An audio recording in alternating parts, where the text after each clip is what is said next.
Hey there everyone, so as you can see on the thumbnail, I'm about to show you how to add products to your YouTube shopping.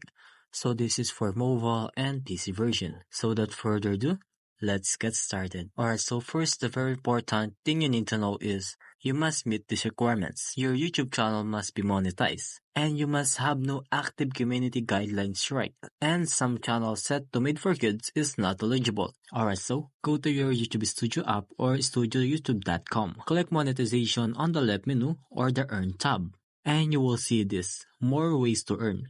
Just scroll to the right and select the shopping tab. And here you can link your Shopify store or any store that are compatible. Once connected, you can click the manage store. And you're now able to select the product you want to feature. Just customize product titles, image, and price.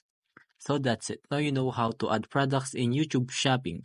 Thanks for watching and I hope this video helped you out.